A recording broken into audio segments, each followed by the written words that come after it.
Okay, is everybody ready to go? We're going to put on a show here. We ready? Okay, stand by. We're going to roll the intro in 3, 2, go.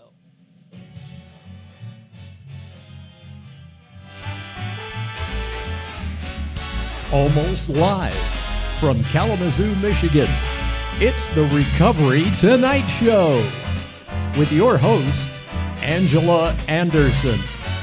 Brought to you in part by the Recovery Institute, Ask Family Services, Cope Network, Integrated Services of Kalamazoo, and SWMBH, Southwest Michigan Behavioral Health.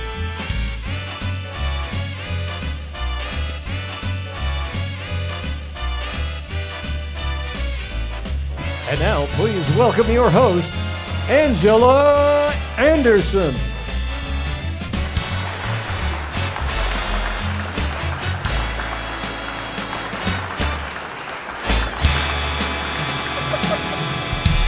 Hello, hello, hello. Good evening to everyone all over the world. You're tuning in tonight to the first annual Recovery Tonight Show. Yes. We're celebrating.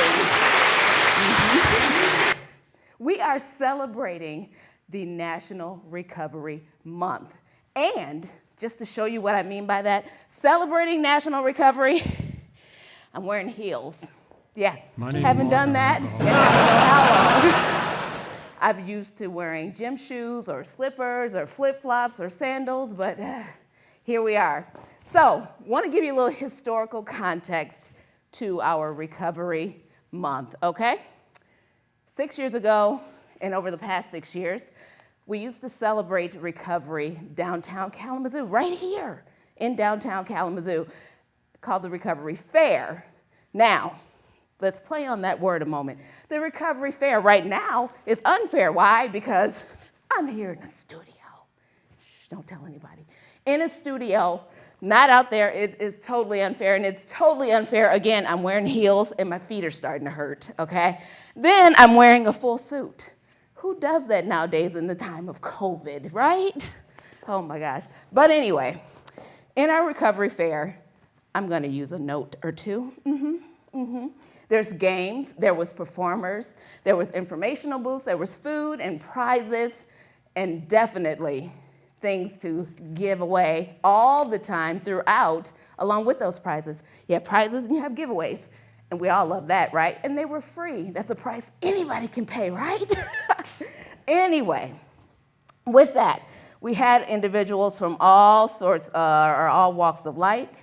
And then back to our Recovery Fair, we had people who attended, those who are in recovery, those who are thinking about recovery, and those family and friends of those members who were in recovery. And then obviously, as always, we had what you call those, the invasion of the nose people. Yeah. What's the nose people? Okay, glad you asked. The nose people are nosy people, okay? But okay, I won't say that. We don't call them nosy. Let's just call them curious individuals who would walk by the fair and say, hey, what's going on? What do they have going on? Well, they'd come on in and they would see. They can visit all the sorts of informational studios or tables. Why did I say studios? Because I'm in one, right? But they would go at their own pace to learn about other resources in the area that lend themselves to individuals who are in recovery, okay? They could sing and dance with the performers that were on stage. I especially like the dancing part, you know? You can really burn some calories, because we need to. Why do I say that? Because during this time of COVID, yeah, I have what they call the COVID-15. Or 20, yeah, 20 pounds, okay? I've gained 20 pounds since March. It's all right, it's covered up a little, you know? I can't wait to have a seat. Anywho, in this time of COVID, you know it as something else, and I'll share that with you, my definition of COVID. Sometimes people in recovery, we're faced with having to deal with, do I deal with a risky situation and have the fair outside, or do I do something else? But COVID, no, it causes us to do something different. And we're here. We're here in the studio having the Tonight Show, all right? So my definition of COVID, before we go to break, is definitely constrained, operational, very intense days. That's COVID. Extra pounds, tired, I have to fully dress.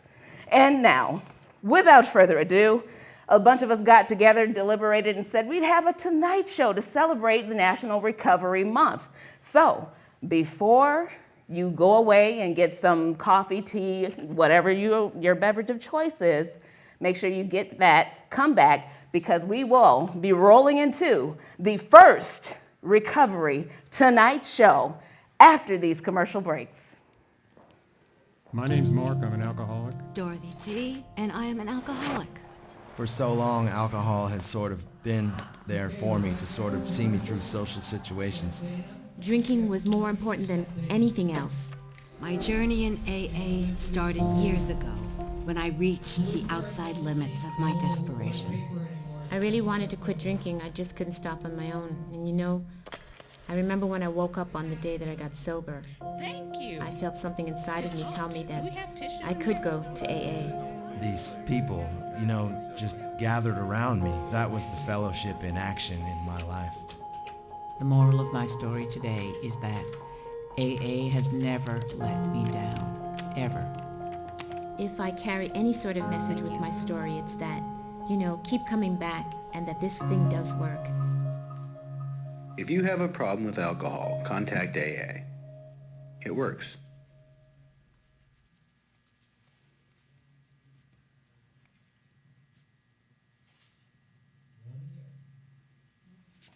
And now, we have up first Miss Dana Scott. She's a musician and a singer, also a professional therapist. Welcome, everybody, Miss Dana Scott.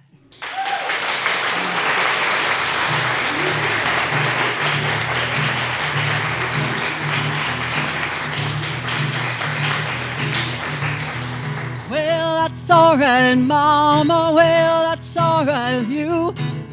That's alright, Mama. Now, any way you do, well, that's alright. That's alright.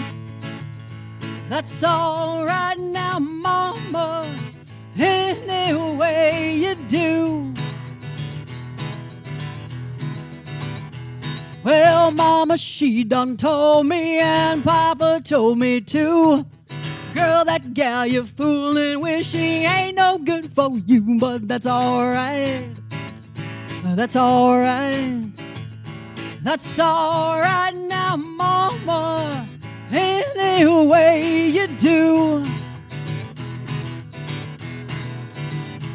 Well, I'm leaving town this morning, said I'm leaving town for sure.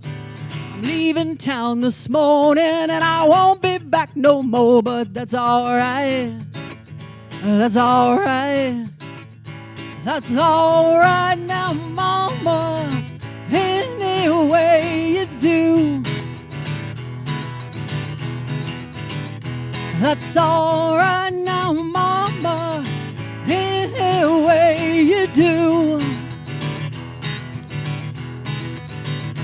That's alright now, Mama. Any way you do.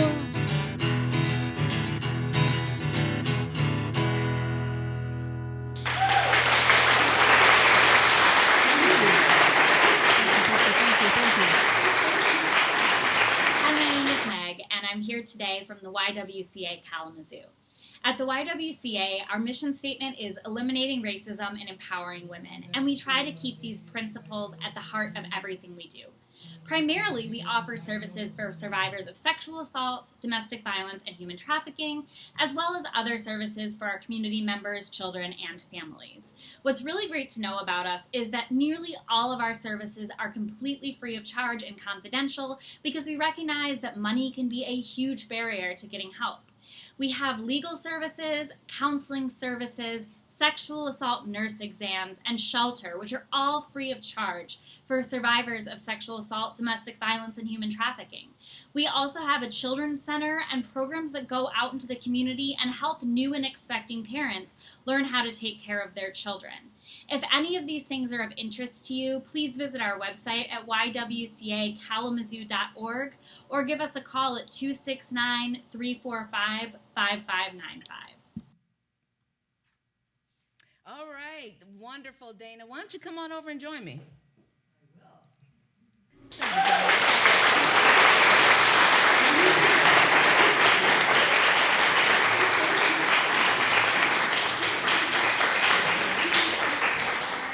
Dana, so you are a professional musician. Well, that's debatable. I do get paid periodically to do. As a matter of fact, I just came from Battle Creek. I played the farmers market today, and they paid me $100, and I got some tips and some produce.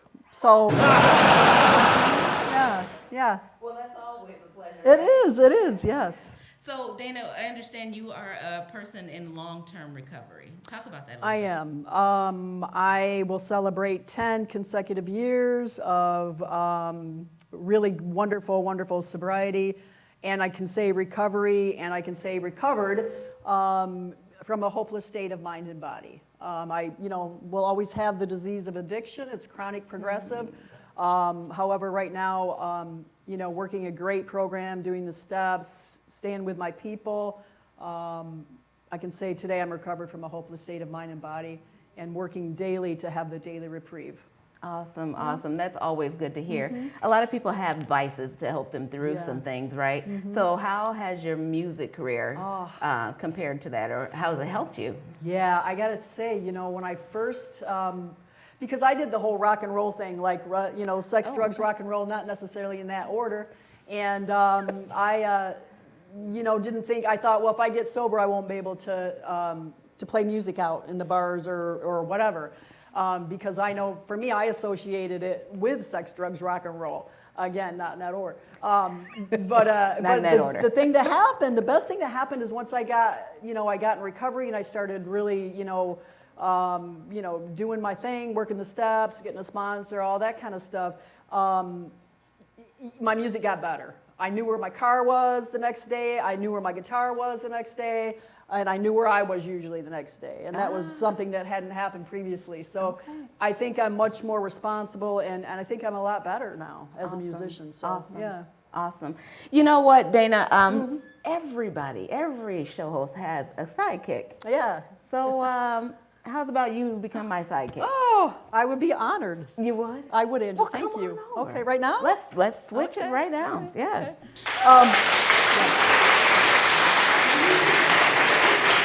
We'll be back after these melodies.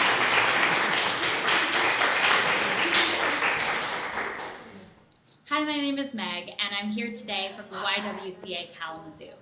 At the YWCA, our mission statement is eliminating racism and empowering women, and we try to keep these principles at the heart of everything we do.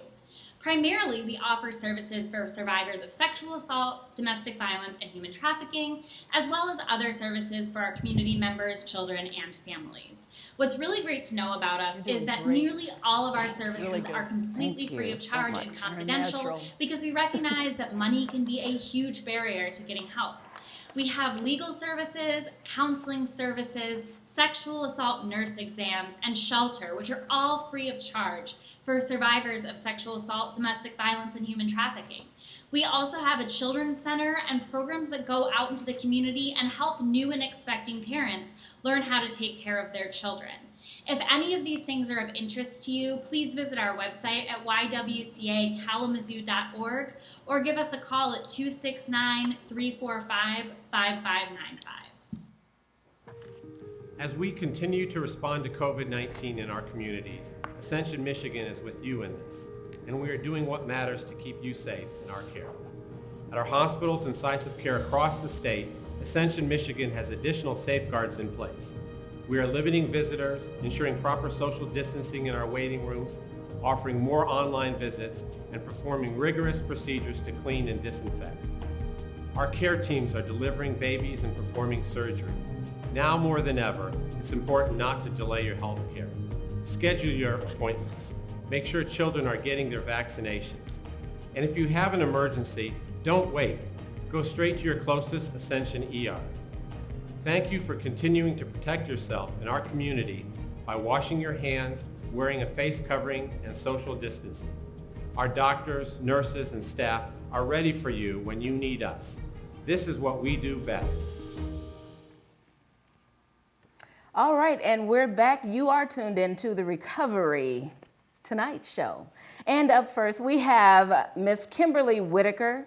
She works at Southwest Michigan Behavioral Health. She's a person in long-term care and 15 years experience serving the people in recovery. Let's welcome Kimberly.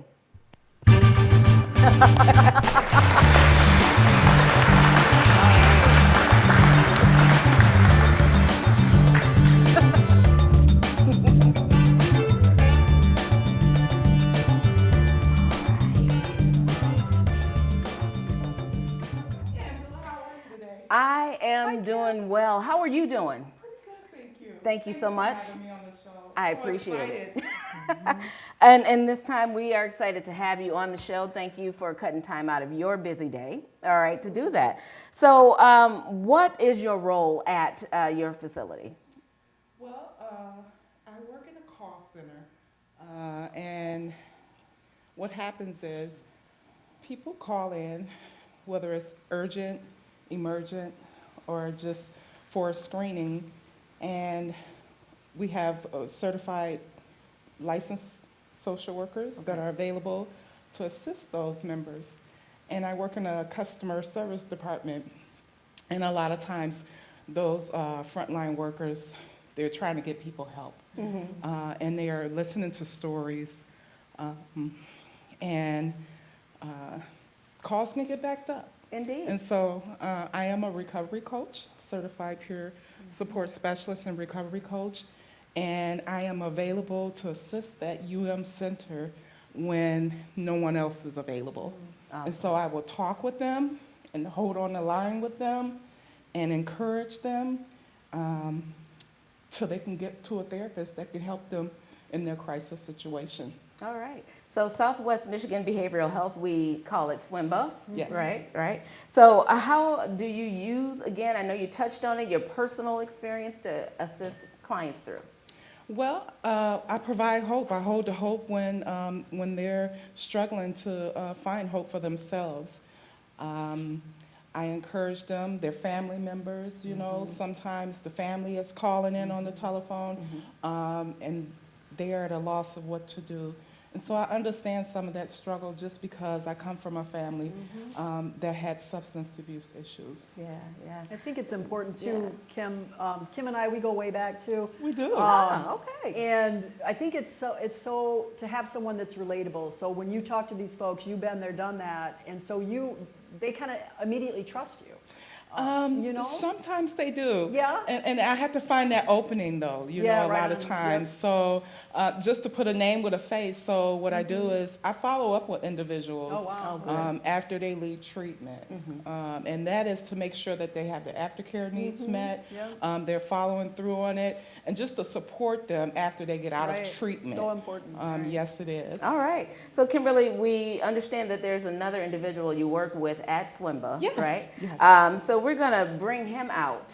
The Director of Substance Use Disorder Services, Mr. Joel Smith, everybody. Woohoo! Thank you so much. Joel, come on over. Oh, Kim's going to leave us for a second. We love having you here, Joel. Let us know about your role at SWMBH. Well, first of all, thanks for having me. It's a pleasure to be here and see this beautiful studio. You know, I feel like I'm in a fishbowl. It's like I want to reach out and just, you know, shake the hand or something. Keep swimming. We can't do it, right? Keep Yeah, swimming. Maybe I'll get to the top, right? I feel like I'm at Meyer. Right. So yeah, I'm the Director of Substance Use Disorder Prevention and Treatment Services at Southwest Michigan Behavioral Health. Okay.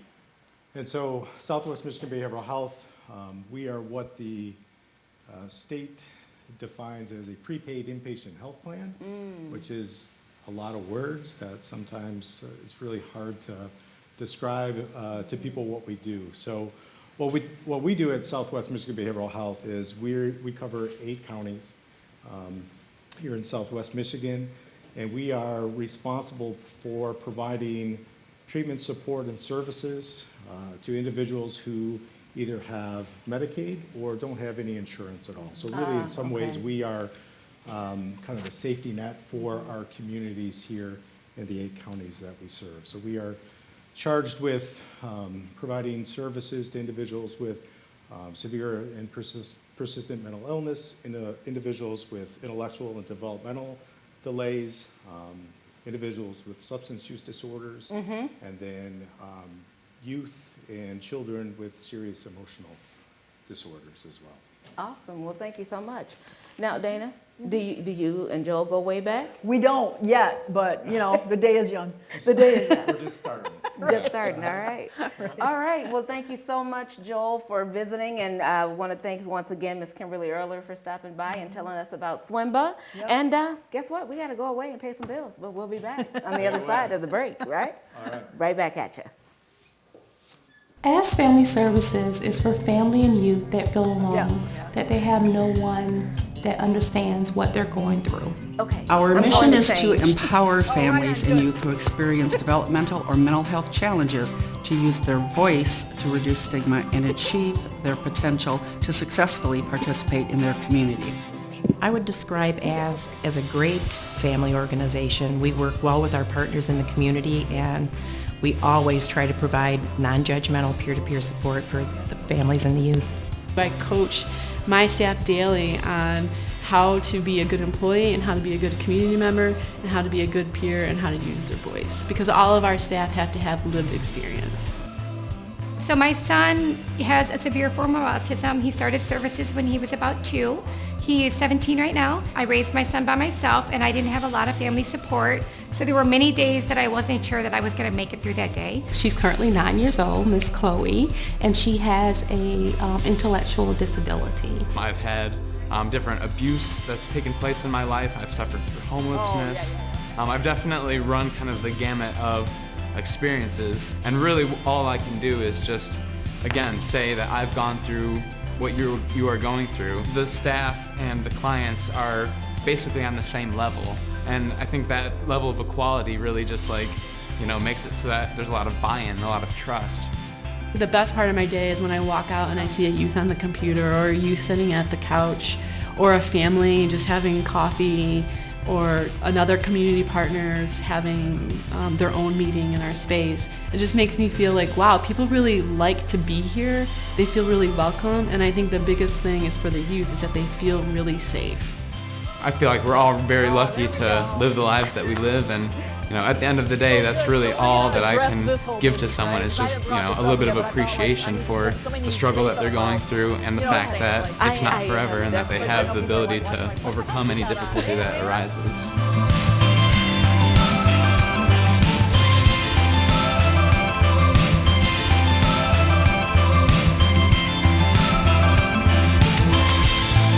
My name is Jill Angel, and I'm the Director of Operations for Ask Family Services. My name is Latrivia Boston. I work for Ask Family Services as the Family Services Manager. My name is Pam Waterman. I'm a family support partner. My name is Tina Robbins. I'm the Executive Director for Ask Family Services. My name is George Rader. I work with the Transition to Healthy Living team. Pick up the phone. Pick up the phone and call. That's all you have to do. And one of us is going to answer the phone, and you're going to get the right person for you.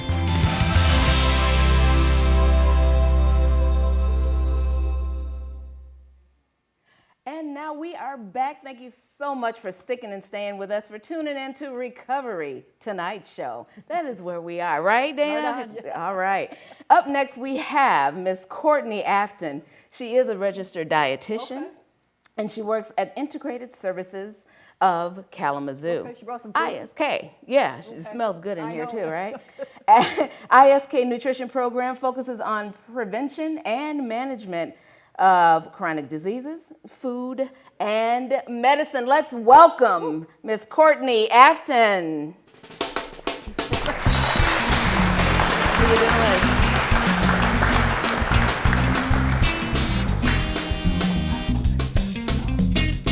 I think you should just go. Say who you are and what you'll be doing.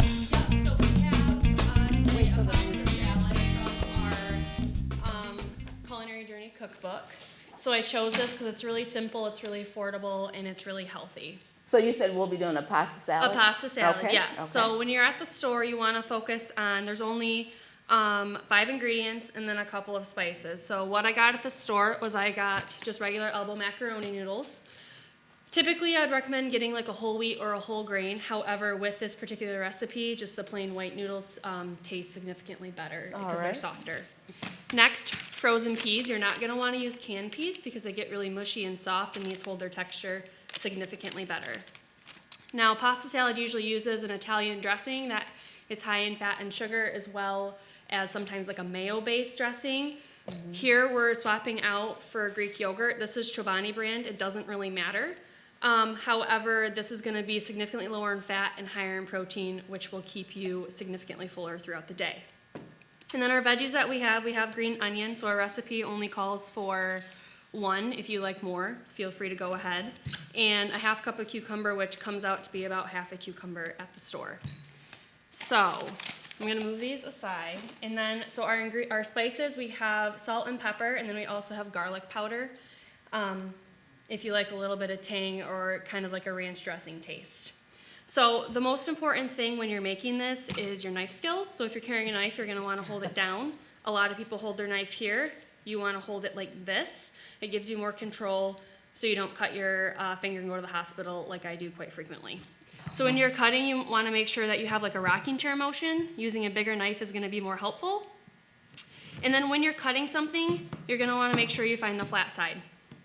That will also keep you safe while you're cutting. And you just want to cut it into circle or into squares, tiny, like I have here. And then if you don't have a sharp knife, because green onions can be kind of tricky to chop, you can just go ahead and tear it, and it'll do the same thing for you. So once you have your veggies chopped, what you're going to do, and I have my frozen peas set out aside, and it calls for a half a cup as well. You're just going to pour it in to our already previously cooked pasta. And then you're going to pour in our yogurt. So our recipe calls for about a half a cup of yogurt. What I found is just buying these individual containers at the store is significantly more cost efficient. And it ends up being just about the same amount, and you can always add a little bit extra if you like a creamier salad. Just gonna pour it in. Is it just plain yogurt then? Plain Greek yogurt, yep. Greek so yogurt, okay. It's made to, a lot of people use it as a substitute to sour cream. Sour cream tends to have a lot more fat. So same texture? Yep, same texture, about the same taste. A lot of people, this recipe, a lot of people don't like the recipe because it has yogurt in it, but it doesn't end up tasting like the yogurt flavor when you mix it all together. Okay. And then when working with clients, we don't focus on necessarily measuring because the real skill of the kitchen is what you can do with just a host of ingredients on your kitchen. Clever. So I'm not going to measure, I'm just going to go based on taste. So I've poured a ton of our spices. This is the garlic powder. When you're buying this at the store, you're going to want to look for garlic powder, not garlic salt. Salt contains a lot of sodium, and we're already adding salt. If buying multiple spices isn't cost efficient, you can also always buy just garlic salt, and that has your garlic powder and your garlic salt all in one. And usually we focus on not adding a lot of sodium to our diet because the foods that we buy tend to have a lot of sodium. This is so low that you're definitely going to want to add salt to your recipe. And what I recommend is adding a little bit as you go, mix it all up, like so, and then taste as you go so you can get the right flavor. And this is actually a recipe that the longer it sits, the better it gets. I like that. Yeah. Yes, so we want to make sure that we're not keeping food in our fridge that we've already made or open for longer than 6 to 7 days, because then that's kind of our shelf life. But this definitely is good when it sits overnight and really like kind of meshes together. So do you have some that has sat overnight so we can have some now? No, but I have this, and I wore gloves. You have enough for the whole studio audience. I do. I made a lot. Okay, awesome. And so, yeah, so this is in our cookbook. This cookbook is also, you can find it at kvcc.com on their culinary and allied health page.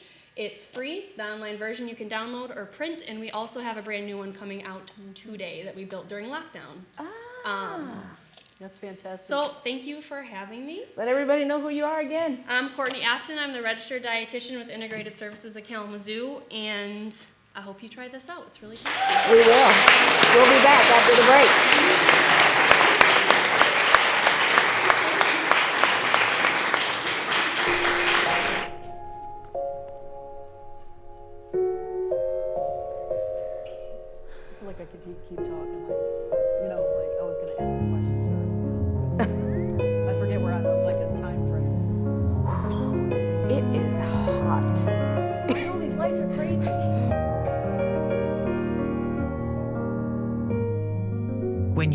gambling problem. You have a money problem.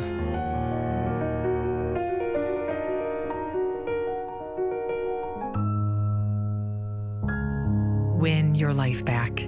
Learn more at michigan.gov/problemgambling. Hi, I'm Jason Knight for Urban Alliance.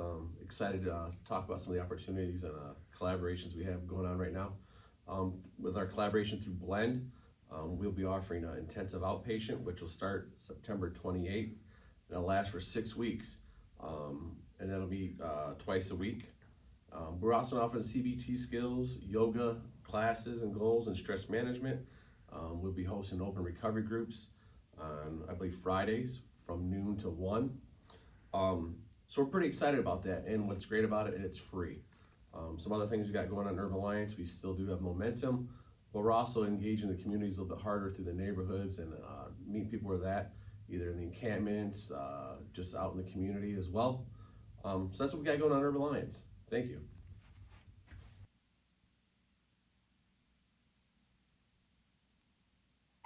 We are back.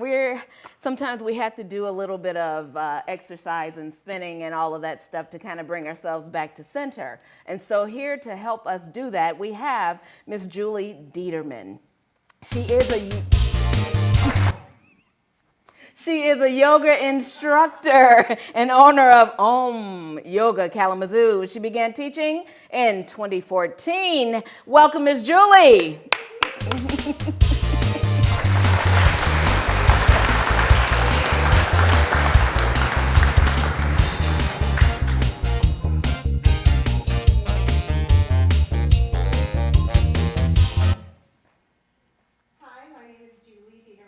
With Om Yoga Kalamazoo, and I'm here to talk about Y12SR today. Y12SR is the yoga of 12-step recovery. It was founded in 2003 by Nikki Myers, and it takes the ancient wisdom of yoga and combines it with the 12 steps of recovery. And this powerful combination is amazing for a journey of self-awareness and self-discovery. Yoga literally means union, and we're combining these two to make a powerful yoga class. A typical Y12SR yoga class consists of about 45 minutes of sharing time and about 45 minutes of yoga. In the sharing time, we go through the 12 steps, just like a regular meeting. It's a safe space, it's anonymous. And then for the 45 minutes for yoga, we combine different techniques of breathing, movement, and meditation. The classes are all done by donation, and the proceeds benefit the the Recovery Institute of Southwest Michigan. You can get more information by going to omyogakalamazoo.com, y12sr.com, or you can find Y12SR Kalamazoo on Facebook. All of these sites will have the most up-to-date information for classes. Local classes will be starting soon again. And if you are looking for a Zoom class that you want to do right from your own living room, you can go to y12sr.com, and there's lots of different Zoom classes at different times. So there should be something to fit your schedule. It's Julie, right? Yes.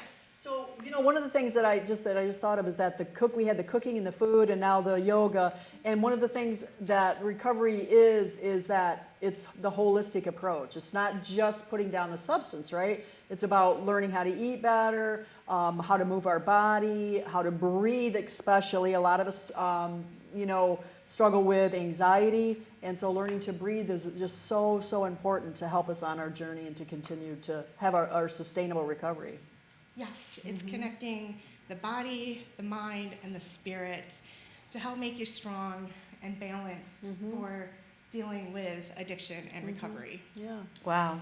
Julie, I feel like I'm watching you through a television screen here, my fishbowl here. So what do you have for us? So one of my favorite poses is called Warrior Two. I think it's very fitting for Y12SR because whether you're a first-time person in recovery, you're just sober, whether you've been in recovery for years, you're a fierce warrior. And warrior poses are very centered.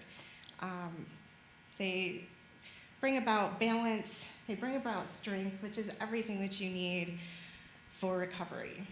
So we're gonna do Warrior 2, and anyone can do this at home. So bring your palms together at your heart center, press the thumbs into the sternum, feel the heartbeats, and start to bring your awareness to your breath, breathing in through the nose and out through the nose. And then taking a big step back with one foot, bend the front knee so that the front knee is directly above the front ankle.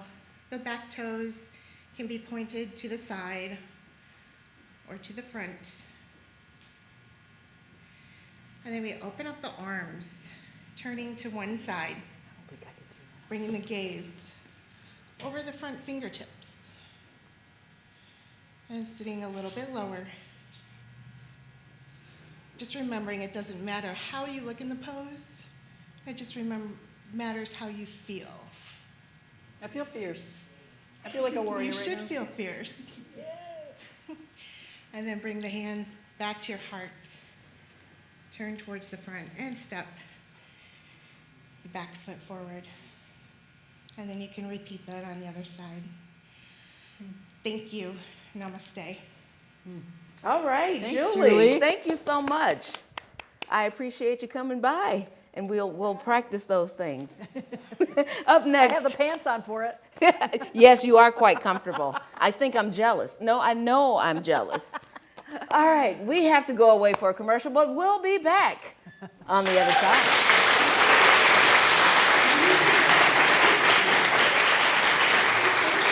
COPE Network provides resources, education, and support for people affected by substance use disorder, people seeking recovery services, as well as their friends, family, and greater community members. We partner with independent therapists, host recovery meetings, offer coaching services, and offer auricular acupuncture treatment. We also offer educational presentations, such as substance use disorder, harm reduction, overdose prevention, and the Adverse Childhood Experiences Study.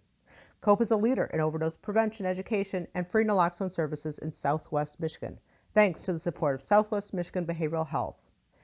We can supply anyone in our 8 counties with free naloxone kits that can reverse an opioid overdose. At COPE, we recognize the factors such as stress, isolation, and underlying trauma influence the decisions people make around using substances. We also recognize the importance of interpersonal connections on one's mental and physical health. To address these factors, COPE has offered programs such as coffee creativity, yoga, tai chi, guitar, boxing, nutrition, gardening, and meditation. Whenever possible, we collaborate with the community and with existing recovery services to better meet the needs of the individuals we serve. All of COPE's programs are open to anyone 18 and up who understands that substance use disorder is a medical illness, and through the support and understanding, people do recover. Our programs are supported by donation, which allow us to offer programming for free so everyone can attend. To see current available programming, please check our website, copenetwork.org.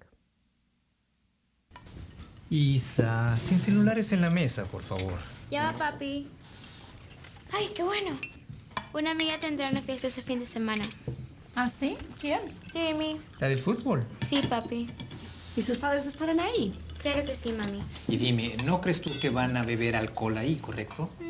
No creo. Mi amor, uno creo no es suficiente. Isa, sabemos que hay presión de muchos para tomar, pero te pedimos que no bebas. El alcohol puede hacer que hagas cosas de las cuales te puedes arrepentir. No voy a tomar. Seguro que a Dani nunca le preguntan sobre esto cuando él sale. Sí me preguntan. Really? Really. Y tienen bastante razón. Hable, ellos escuchan. Abuelita, ¿me pasas la ensalada, por favor? Hable con sus hijos sobre el consumo de alcohol entre los menores. Patrocinado por el Departamento de Salud y Servicios Humanos de los Estados Unidos.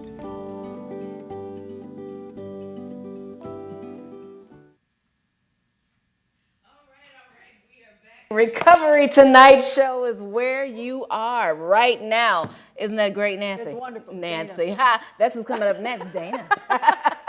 We are here, but you know, we're not taking ourselves seriously. We're just here having fun, talking about recovery and all the people that help us get back to center. We are not a glum lot. We're not. Right? I love that. Thank you. Okay, I'll give you the credit the first time, and then I'll say Okay, you can take. Yeah, it's well, mine I got next, it from right? the big book, so. So up next, we have something. Ooh. Quite What do we interesting. got? We have Nancy King. Okay. She's the executive director of COPE Network. Okay. All right, Hello, Nancy is doing, what? What is she doing? Juggling? Detox. Acupuncture? Acupuncture. Those are with the little fine needles, and I'm not sure I want to be a part of that. But Hopefully anyway. she brought a volunteer. Yeah, hopefully, but if not, you're up. Huh? Yeah. All right, we want to introduce to you Miss Nancy King, everybody.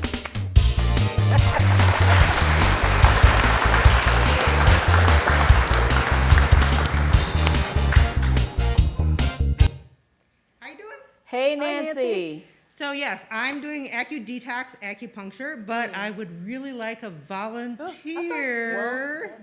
Dana? Come. Oh. Dana? There you go. Okay.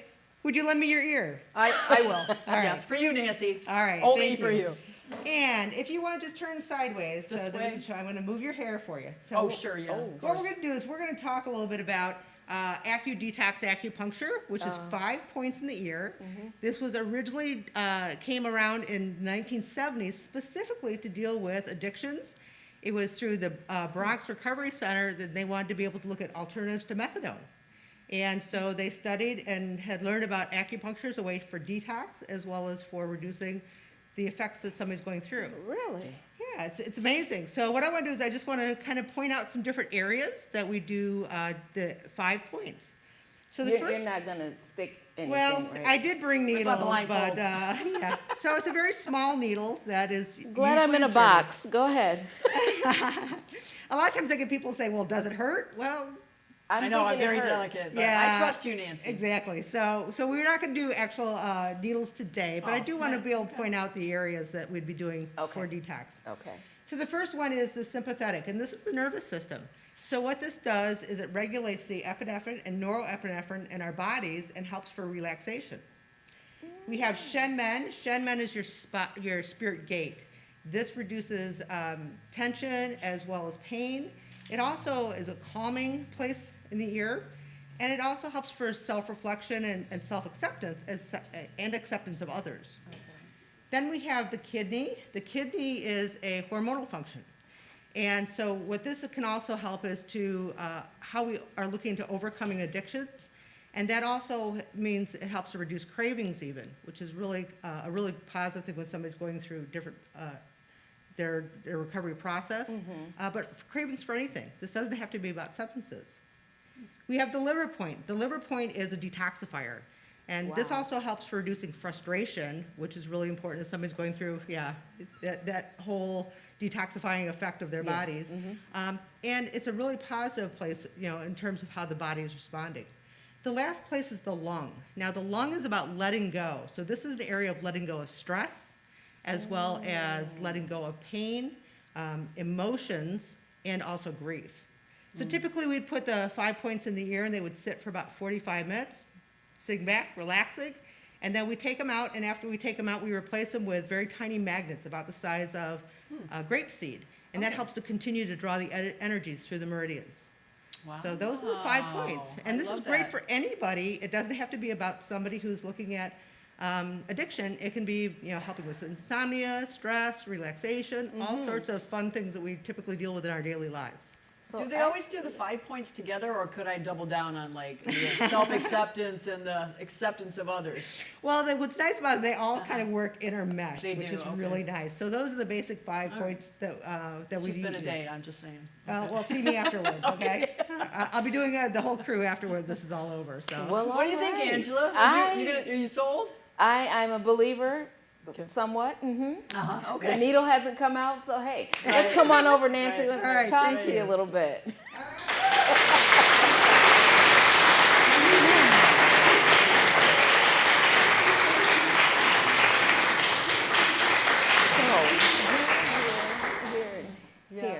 Here. 5 points. 5 points. I'll just put them all around my ear, that'll, I'm sure. There's actually over 100 points in here alone, but Wow. detox only focuses on those 5. 100 here alone. Over, I yes. guess I never realized acupuncture really, took on all of those areas. Well, it's amazing. It's been over 2,000 years as ancient Chinese medicine. And in the 1970s, actually, there was a doctor in China who was looking at the effects of withdrawal from opioids after surgery. Okay. And was looking for ways to reduce that feeling of the withdrawal. And looked into these 5 points. And then Dr. Smith kind of took that in the 70s also and to kind of perfect that for using specifically for dealing with addictions. Wow. It's Yeah. nice that it's kind of a, natural. We use our Yes. body instead of maybe medication or, to have that as an alternative. Yes, it is really nice. Like the grief point was Yeah. one of the first points that for me, I really went, I felt that. A lot of people go, well, I expect to feel something afterwards. It's like, it may be subtle. Yeah. Some people just slept better that night.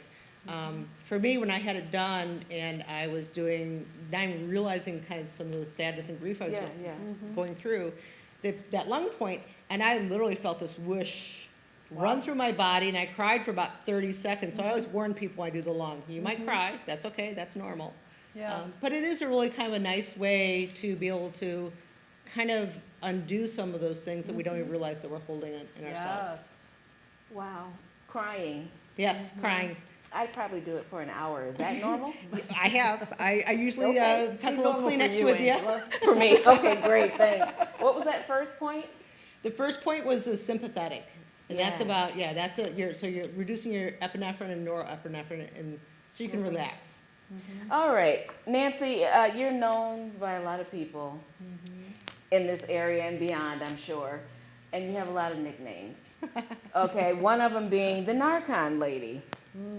What are some of the other nicknames? They've been called worse, I know. Yes. Oh my God. Yeah. So harm reduction is something I've been involved with for many years, and harm reduction for me, before I started getting involved with harm reduction with substance use disorder, was about reducing the risks of pregnancy and also sexually transmitted infection. So yes, I was known as the condom lady. Yes, I would often be out there, helping people understand how to properly put on condoms. You gotta And educate. had I been a little bit more prepared, maybe I could have, brought in that demonstration too. So Well, I'm glad that I might have dodged a bullet. We can on that only one. take so much, only so much. So, COPE Network, COPE, that's an acronym. Share on that, please. So that stands for Community Outreach, Prevention, and Education Network. And so we're out to create a compassionate community. A lot of what we do is about educating the community about substance use disorder, helping people understand it from a different perspective, taking it out of the criminal, the shame, the blame model that, too often we've learned about. Nancy, what I really like too is the harm reduction approach is sometimes at least a starting point for some folks. Because I know that complete abstinence doesn't work for everyone necessarily, especially at the beginning. And so to have that stigma removed about, well, you're still doing this or you're still doing that, I think for some folks is possibly a gateway for longer term recovery. So, Yeah, and I've never really met anybody who woke up one day and said, oh, I should just quit using drugs, I should quit using something and stopping. That's not gonna There's happen. always behavior changes that go along the way. So we acknowledge those steps that they're taking to have a better health outcome. All right, so in that better health outcome, thank you so much for introducing this acupuncture, detox acupuncture. I may be inclined to try it. So in your journeys, definitely I want to thank you so much for coming up with COPE Network. And we'll see you around, right? All right, yes, All right. definitely. Thank you. Thank you for having Nancy me today. King, everybody, helping everyone cope. We'll be back after the break.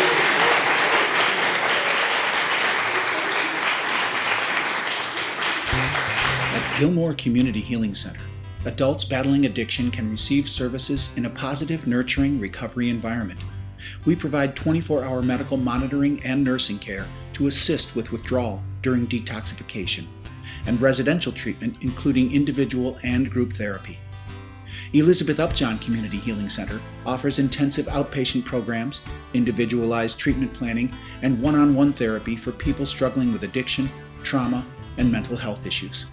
Gilmore Community Healing Center has remained open 24/7, 365 during the pandemic as an essential service to individuals seeking treatment for substance use disorders.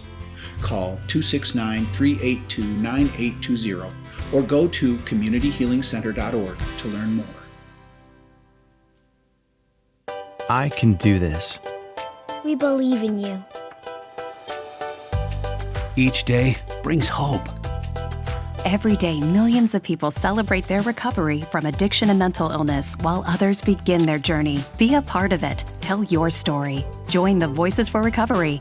Together, we are stronger. For 24-hour free and confidential information and treatment referral for mental or substance use disorders for you or someone you know, call 1-800-662-HELP. I'm thinking I'm going to try that. All right, 1 minute, we're back. Hello, everyone. You are tuned in to Recovery Tonight Show. And for our musical pleasure, we have up next Miss George Rader. He's a local musician, a peer support, Ask Family Services, and he loves nature, art, healthy living, and spreading happiness. Take it away, Mr. George. Well, thank you very much. Glad you're here. Glad to be here. Glad to be able to spread some happiness with some music.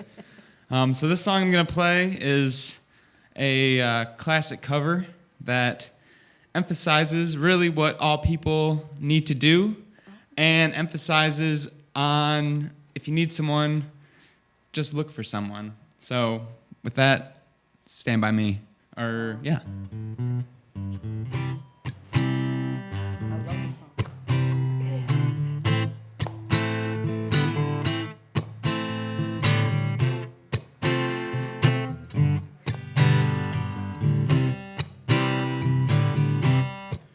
When the night has come,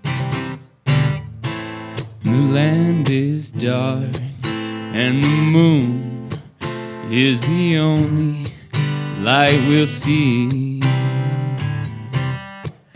No, I won't be afraid. No, I won't be afraid, just as long as you'll stand by me. So won't you stand by me? Oh, stand by me. Oh, stand by me. When the stars we look upon should tumble and fall, and the mountains should crumble to the sea, I won't cry, oh no, I won't shed no tears, just as long as you'll stand by me. So won't you stand by me? Oh, stand by me. Come on, stand by me.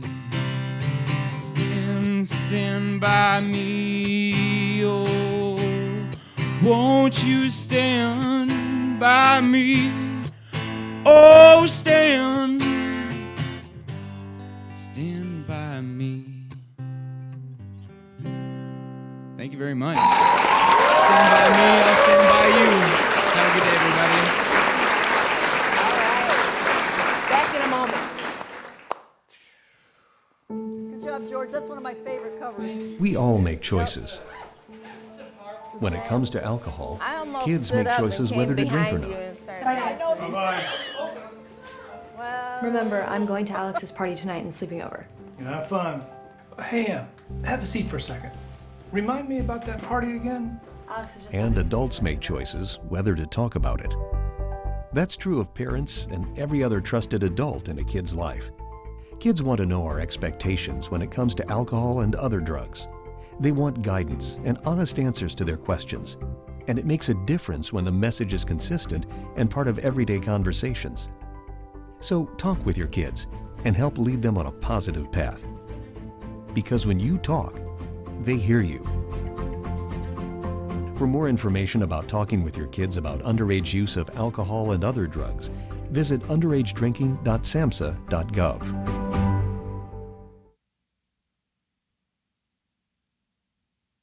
Tonight's show.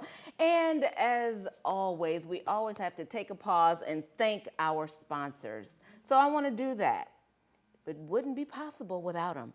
Want to thank right now Up First Recovery Institute of Southwest Michigan, Ask Family Services, COPE Network, SWMBH, the Southwest Michigan Behavioral Health Unit, and last but not least, Integrated Services of Kalamazoo. Yeah. Hey! At Gilmore Oh Community my Healing gosh! Center. Jeff is Adult- having everyone. Well, hi, Jeff. Have a seat. Go figure, right? We just have people all presidential walking in whenever they want to walk in. How you doing, Mr. Jeff Patton? Doing very well. Yeah? Yeah? What's great about it? 95.5. Ah, there it is. Thank you. Thank you so much. Well, you know, now that you're here and you're one of the sponsors, tell us a little bit about your services. So, Integrated Services of Kalamazoo, we changed our name prior to COVID. Formerly, we were Kalamazoo Community Mental Health and Substance Abuse Services, and now Integrated Services of Kalamazoo. And we received a lot of input in that name change, and some folks said, well, you know, maybe that's not a good idea, but it's turned out to be a very good idea because we provide mental health services for persons with serious mental illnesses, people with children with serious emotional disturbances. I should say youth. I've been called on the carpet for children, youth, and adolescents with serious emotional disturbances. People with co-occurring substance use disorders, and also people with intellectual and developmental disabilities. And we provide a wide range of services for Kalamazoo County. And about 70% of what we do are provided by contract providers. So we have a large system, and we're very, very proud of it. Awesome. And we're very proud of Recovery Institute, so I need to say that. I consider that my baby. We started that many, doesn't seem like that, but many years ago. It seemed like it was yesterday. But Recovery Institute sprouted its wings, and this is just such a wonderful, innovative idea. Well, it must be wonderful. You just stopped on by, and we thank you so much for it.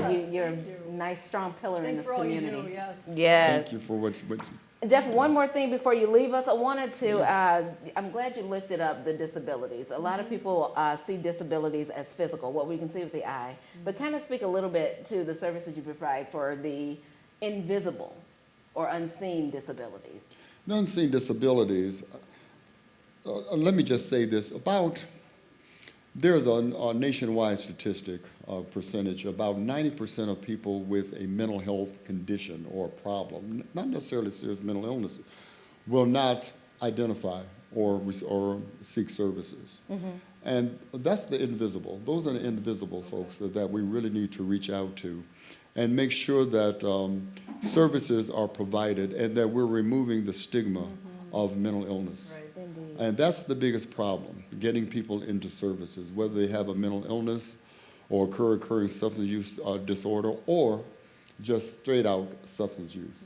And so those are the invisible folks. But in addition to that, there's also disparities in healthcare where people with, particularly adults with serious mental illnesses, also have serious medical conditions.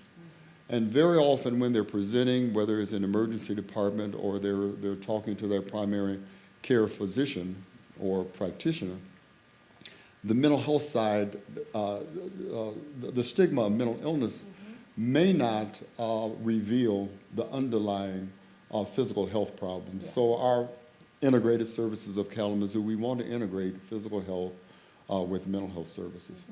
Indeed, thank you. You also have the 3R, I want to say, campaign going. Yeah. Share a little bit on that.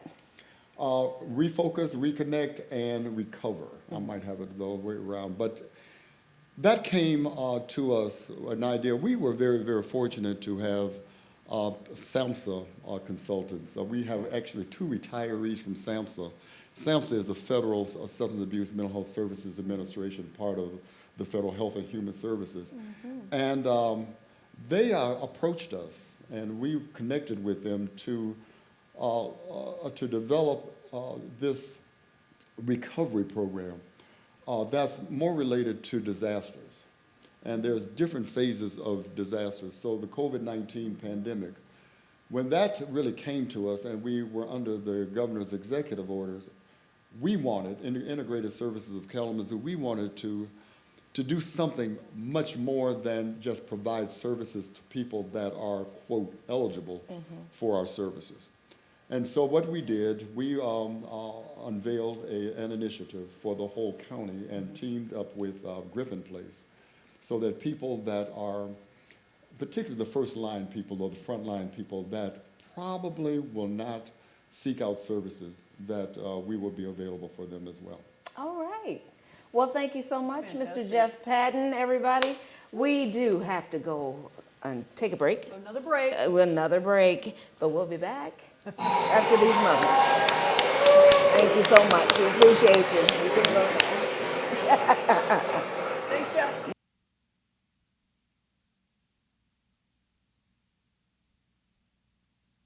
The Kalamazoo Public Library downtown location. Here at Kalamazoo Public Library, we have a program called Peer Navigators, in which you can come and get help from them to find resources and connect to things in the community that can help you succeed. We're open right now. Our hours are different at each location. We've adjusted those to the COVID period, but we really want you to come down. And now I'd like to introduce you to one of our peer navigators, Shay. My name is Shay Pounds, and I'm one of the peer navigators for KPL, long-term recovery from substance use and mental health. And because of my lived experience, I'm able to share community resources with the KPL patrons as well as the staff. And the Peer Navigator program is another opportunity to reinforce the fact that recovery is possible. One more thing I forgot to tell you. We can forgive your fines and fees. Just fill out the form on the Recovery Institute website and we'll take care of you. We want you to come to the library, use the library. It's gonna help you succeed.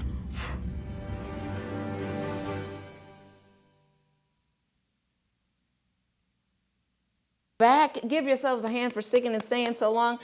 Recovery is great, and we are celebrating again in honor of. Go ahead. I just gotta look. Okay, I just gotta put this out here. Okay, so I didn't know. I thought this was like a Zoom platform. Okay. Yeah. So now I'm thinking all of this is like on video, right? Okay. So I'm used to Zoom where I, spruce professional at the top and Yeah. party at the bottom kind of thing. And so now I'm feeling a little embarrassed. Feeling a little underdressed? A little. Just And tad. so I just wanted to say that I was under the impression again that it was Zoom because that's all I've been doing is Zoom meetings. Well, So I my was bad. jealous. I was jealous of you. So Okay. if you hadn't noticed, I was more comfortable in my seat. So, Okay, thank you. You just did this so I wouldn't feel so alone. Yes, now Thank you. life is much better. Okay. I feel better, Like everything's normal now, right? in This the is land of normal. Zoom. Right, okay. Yard, All right, stream so I'm yard sorry to and- interrupt you. I just needed to put that out there. So no, you're 'cause I was fine. feeling more and more self-conscious. No, I was more and more self-conscious good. All and right. wasn't comfortable. Now I am. In the world of Zoom, this is what we do. Dress up and comfortable I down. tell ya. Nobody I knows gotta what we're remember doing. where I'm at. We got a video coming up. Okay. We got a video from Mr. Alan Ramsey. Okay, yep. And we want to see that. And then next we're going to be talking to him for a few moments as he is in recovery. Hello. Along my spiritual journey of recovery, I have found that art has been an integral component of my recovery. This banner, for example, which I designed for my wedding of my wonderful wife, Maria, embodies 5 of the most essential components of recovery that I can think of: faith, peace, balance, wisdom, and love. My earliest artwork were paintings and drawings.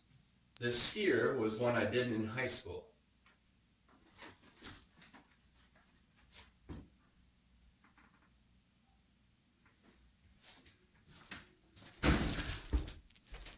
During my 20s and 30s, I worked almost exclusively in black and red Sharpie markers. I titled this one, Love in Bloom.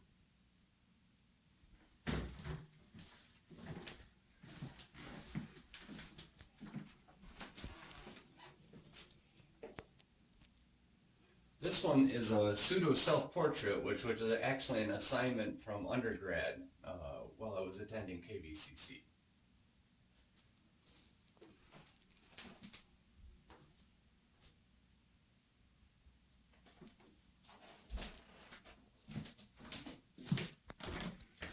This particular piece incorporates ideas and themes from Native American culture, and my grandmother was Cherokee Indian. And here I started exploring, just getting creative and a little bit surreal. I call these squiggly trees. And here I was just getting outright silly, a cool sun.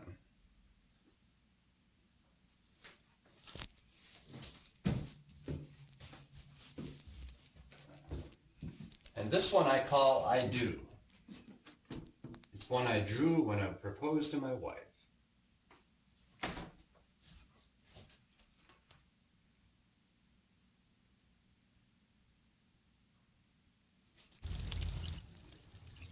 These are two pieces of steel sculpture that I created while I was working as an intern for Holly Fisher at her smart shop.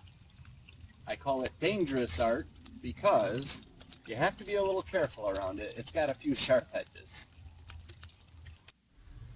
More recently, I had the opportunity and privilege to work for Concert Display Group, where they utilize a high-pressure water cutting mill for industrial purposes.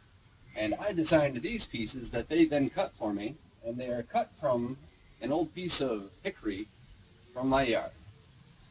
I took the water jet idea and moved it a step further and decided to repurpose industrial drops from their production facility and turn them into various forms of artwork. Here we see a variety of Michigan emblems.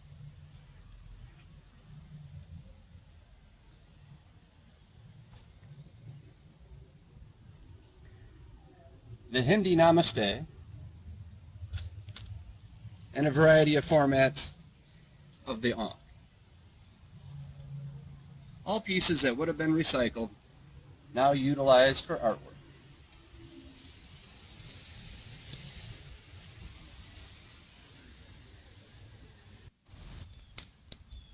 And lastly, this is the functional prototype of a product I'm calling the Alpha Talon Burner. Something I hope to produce moving forward utilizing a non-for-profit format to employ individuals from the recovery realm returning to productive lifestyles here in Southwest Michigan. Thank you.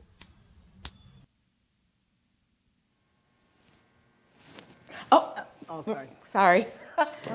We're back. That was a video from Mr. Alan Ramsey. He is an active mental health support, substance use support since 1990. Okay. Is helping people get through. He is a grad student at WMU, that's Western Michigan University, and he loves creating art, and he says it's the key to recovery. Everybody, let's welcome Mr. Alan Ramsey.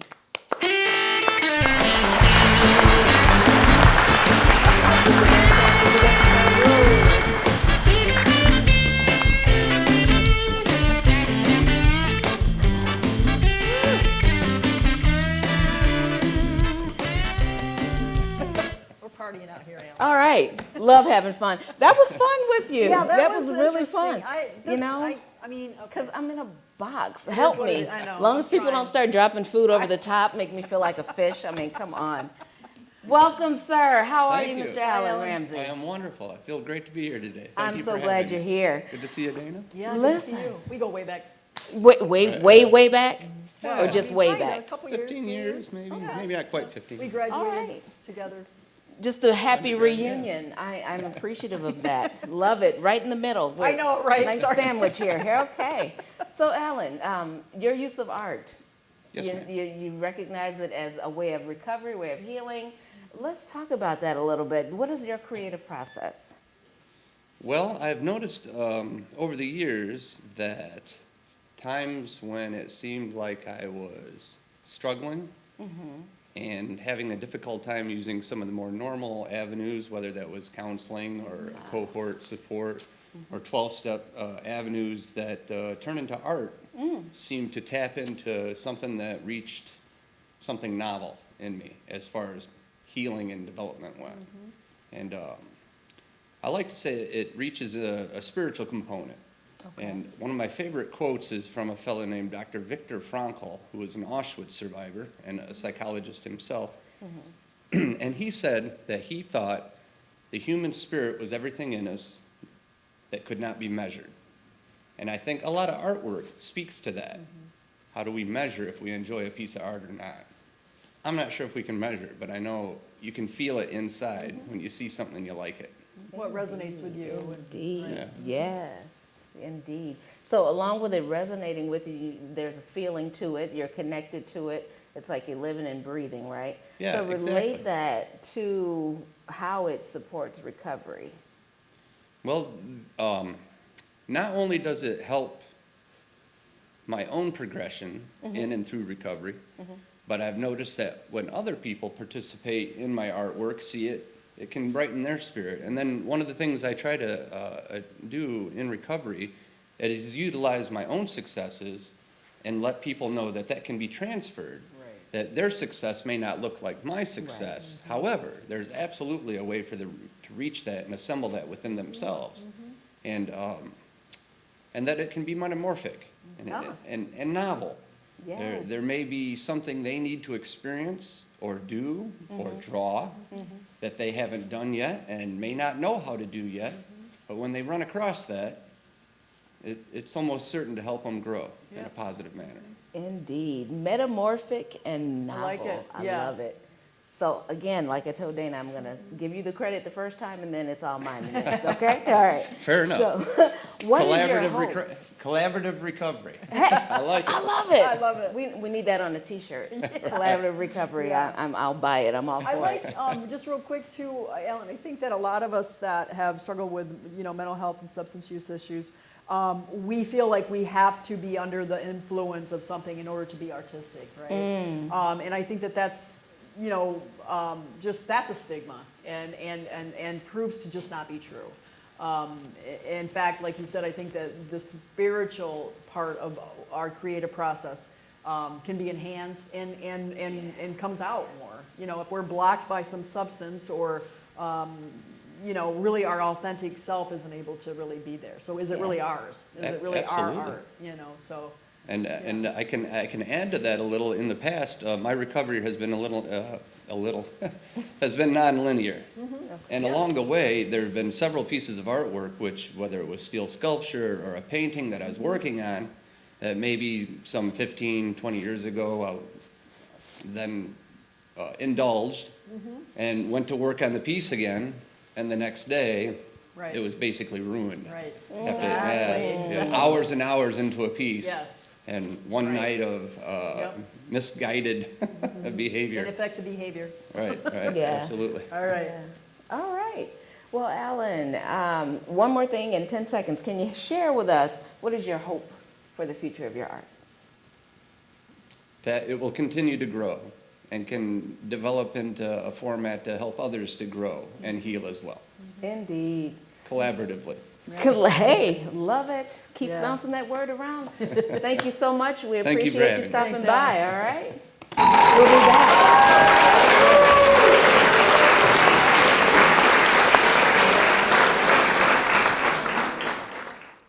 86% of Michigan youth who drink report doing so in their own or someone else's home. There's no way to know for sure if my kids are making the right decisions, but I'm doing what I can to let them know drinking is not acceptable behavior. I set clear rules and share my standards with family members and the parents of my child's friends to help ensure their safety when they're away. As a parent, make it clear to your child that drinking is not acceptable. Tell them I do not want you drinking until you're 21. I do my part.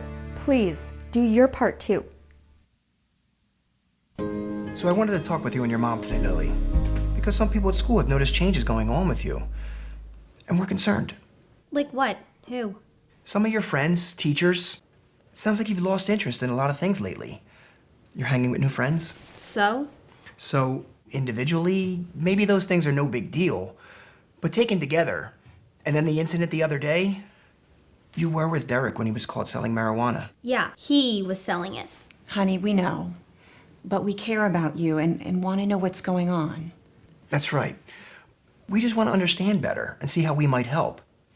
And if weed is a part of it, we just want to make sure you understand the negative consequences for someone your age, the physical and mental health effects, the poor decision making, and the confusing legal aspects these days.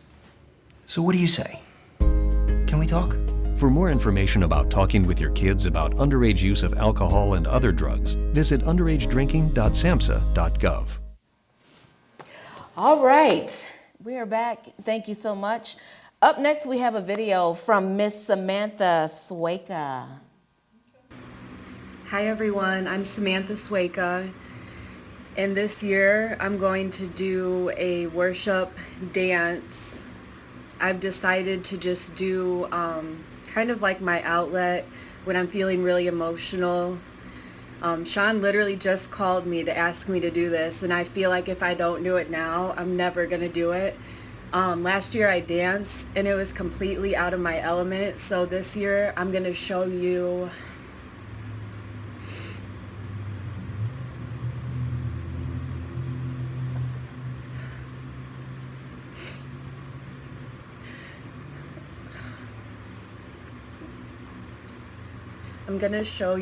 what I do when I'm really trying to work through something. This is really personal to me, and I know a lot of you can understand the emotions. I've been in recovery since May of last year, and you know, I'm 30 years old and I'm working through a lot of things, so today just so happens to be one of those days. So this is my form of meditation, and if you can't hear the music, I hope you can just hear me through my expression. So thank you.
Thanks, everyone.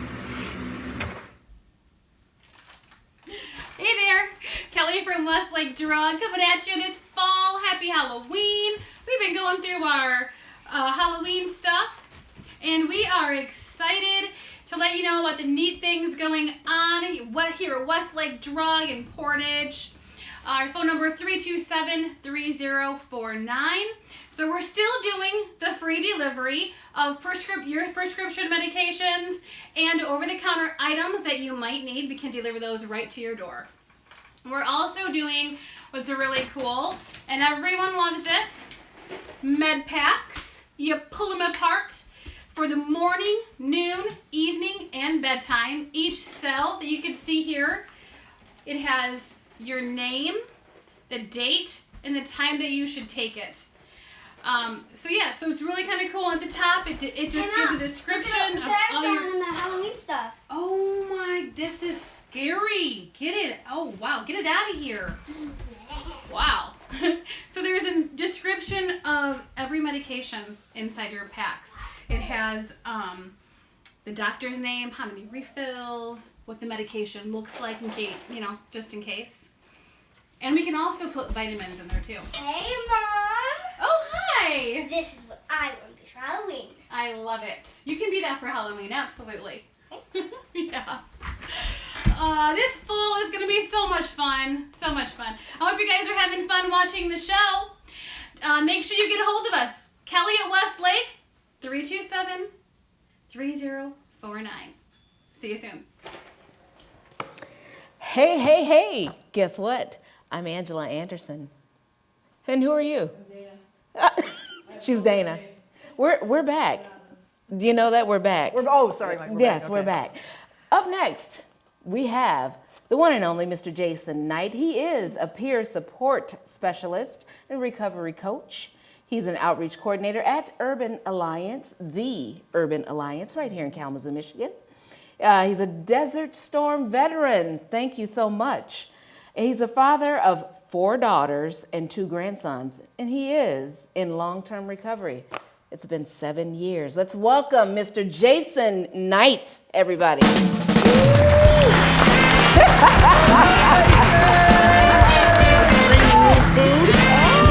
is early. I don't know. The sidekick.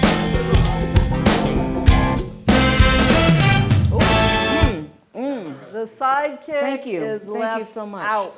You know. I'll go grab you one real I'll quick. sit it here next to you. No, I just like to be, I want to be invited. Doesn't mean I want to go to the party. Be invited to the party. Well, we have Mr. Jason Knight here.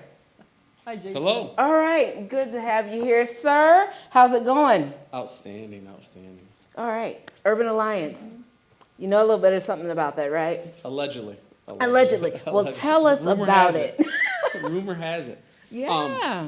So as far as my role there, or kind of what we got going on, or a little bit of everything. Your role, what you have going on, the world needs to know. Right. So my role there is a outreach or connections coordinator. Okay. Which is more kind of like outreach, but connections as well. As we network out in the community, meet the community where they're at, but also as you're out there, you're going to run into other organizations and try to, what do they got going on, and how does that kind of correlate with what we have going on, and does that make sense? Yes. And there's that partnership possibility or that collaboration opportunity, because we can't do it all, and neither can the other agencies. So when you how does say that work outreach, together? where are you going? Where don't I go? Okay. No. Just Kalamazoo downtown? So we or might out go. We Manawan? might be in the east side neighborhood, west side neighborhoods, the encampments. We might look at the ministry. So generally Kalamazoo, the city of Kalamazoo? City of Kalamazoo. Okay. And the encampments, that's important. Yes. I appreciate you saying that. And no one's leaving them out. Correct. So, how does your recovery impact the work you do? So,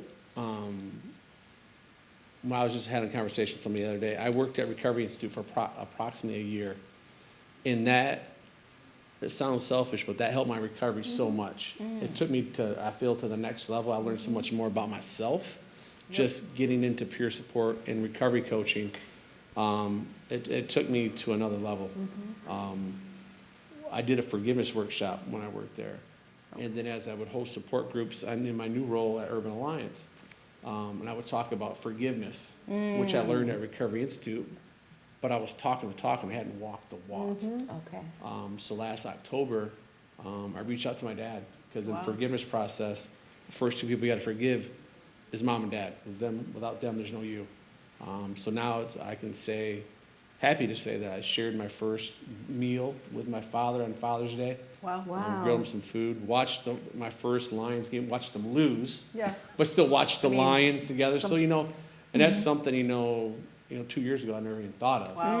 Let alone, it was like a 35-year gap in between, Yep, now. that's But huge. my recovery helped me understand that it's important, and come to find out when we started connected, he's been in recovery for a long time himself.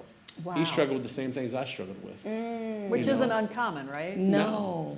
And, I now having conversation with seeing what my struggle was, what his was, a lot of the dumb mistakes we made were pretty much the same reasons. Yeah. Because of addiction and mental illness.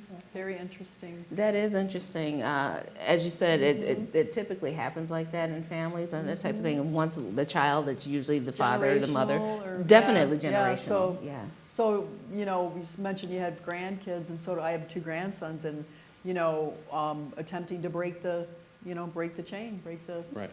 And my grandson was one of the reasons why, started to get in the life of recovery. It's that first time I held him. Me too, yep.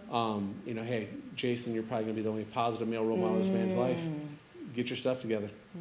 And of course I didn't right away. But, It's powerful. Eventually I got there. Yeah. But the Eventually. message hit you then. Yeah. Right. And that's important. Yes. And the fact you listened. Yes. It's not, It didn't fall on deaf ears.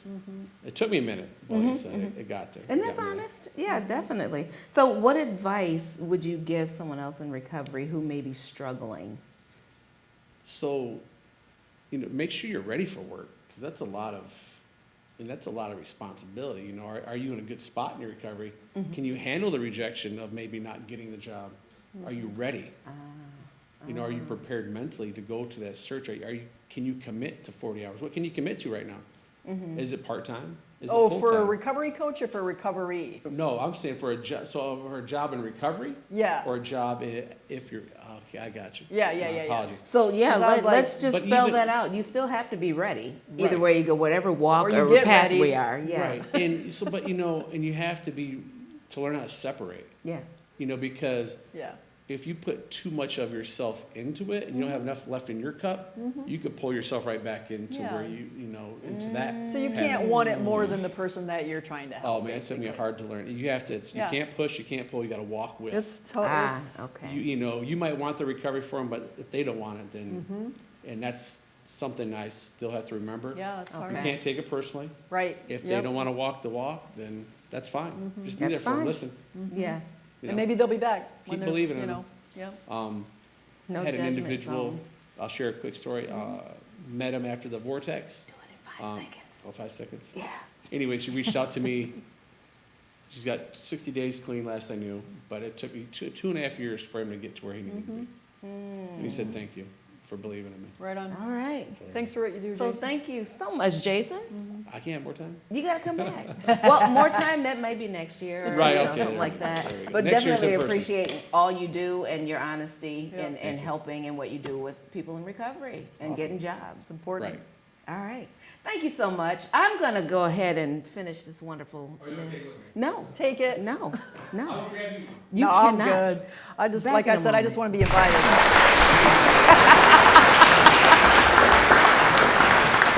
As Kalamazoo County emerges from the lockdown, hope is in the air. But if you're feeling stressed about the pandemic and its aftermath, you're not alone. Trauma in response to crisis is normal, and recovery takes time. Don't ignore your feelings. Get help now for a strong and healthy future. Call 269-381-HELP for confidential emotional support or crisis intervention. Reach out to refocus, reconnect, and recover. A message from Integrated Services of Kalamazoo and Griffin Place.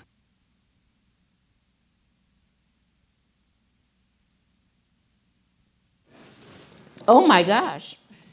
So we're recovery, and this is wonderful. Want to introduce Miss Shay. I hope it's a Shay. Oh, Shay. Yes, Shay. Definitely want to introduce her. She works at Recovery Institute in long-term recovery. She coordinates the power group. And we're going to see a video as well. First. Hello, my name is Sandy, and I'm in long-term recovery for mental illness. I am in recovery. That means I can continue my journey with a strong purpose in life. I'm speaking out today to help others see that recovery is possible for them too. And I'm in long-term recovery from opiate use disorder. I also struggle with generalized anxiety disorder. I use skills every day that I've learned in DBT and other counseling sessions.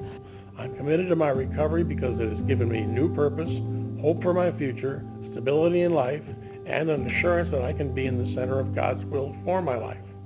I'm speaking out today because long-term recovery has become a reality for me, and I want to make it a reality for others too. I'm in long-term recovery from mental illness. What that means to me is that I use the skills and support that I have readily available while continuing to learn new tools to improve my mental health.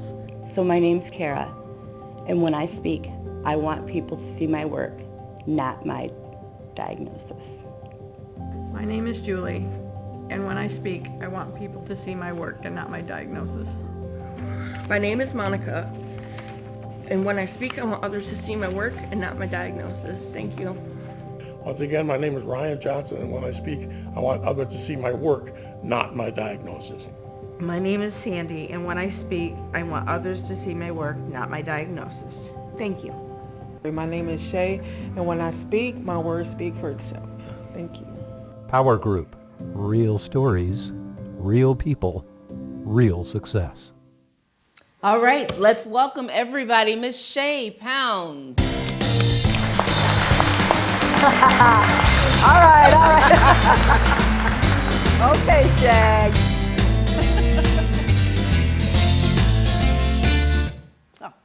I wanted to dance. Didn't you want to dance? It kind of felt that. Hey, welcome, Shay. How are you? I'm doing good, and you? I'm doing very Hi, well. Shay. Thank you so much.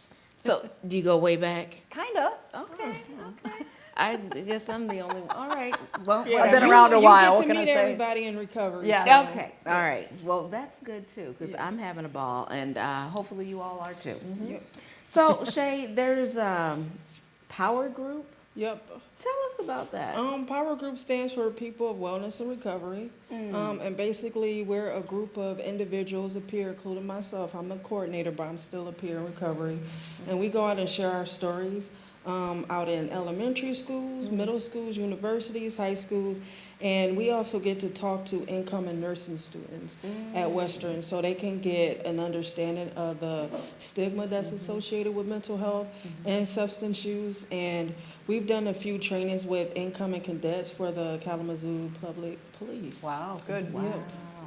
Nice, and you're loving it? Yes, I've been, well, before I became the coordinator, I was a long time Power Group member since like 2016 up until 2017. And then that's when I started working part-time at Recovery Institute. All right. Well, thank you so much. Yep. Talk about a little bit of the history, your history specifically with Right. Recovery Institute. So I found out about Recovery Institute in 2015 because I was a member of Mental Health Recovery Court. And so one of the first groups I took at Recovery Institute was Women's Healing from Trauma. So once I was done with that group, I kind of just stuck around, took other groups and classes. I started volunteering. I was on the board of directors. Then that's when I became a member of Power Group. In 2018, I got hired as a staff for Recovery Institute. Last year in 2019, I got hired as a full-time staff. My first time ever working as a full-time member of recovery. So that's why I always say recovery is possible. Yeah. You know, it's how big that you actually want to do it. You actually have to put the work into it. And I became the official Power Group coordinator in July of this year. Congratulations. Well, Thank you so much. Our community is lucky to have you. Yeah, Recovery Institute is definitely amazing. I'm a certified peer support, certified recovery coach. And if it wasn't for RI giving me that chance, believing in me, I wouldn't be sitting here on this amazing That's show. fantastic. And plus, I'm here, so. I know, right? And you're amazing, If I'm right? in recovery, I always say not to be like just cocky or whatever, but if I can be in recovery is possible. It absolutely How bad is. do you want it? Yep, don't put recovery in a box because Sky can be the limit for real. Indeed, indeed. I like that. Don't put recovery in a box. Right. Kind of like Right. where I am where now. you are, but don't put Angela in a box. Oh, please, don't put baby in a box. So thank you so very much, Shay. You're welcome. I'm excited for you, and congrats on your promotions. Thank you so much. Yeah, I'm and- feeling you ain't stopping. You're gonna keep going. Keep going. Yeah, my I'm like I said, I'm definitely grateful, and yeah. So thank you so much for doing this show for us. You're amazing, even behind the glass. But yeah. Thank you so much. I was better behind the glass. Wow. Okay. Thank so, you. Thanks, Shay. Appreciate you so very much, Shay. All right. You know what? Yes. We got to go away and We do? take We're a going break. away again? Yeah. I got my abandonment issues kind of under control, but they're starting to sort of creep up because we're going away a lot. Yeah, But we we're do going come away a back, lot. so it helps. Boo-hoo. Okay. But all we'll right. be back.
All right, we're back.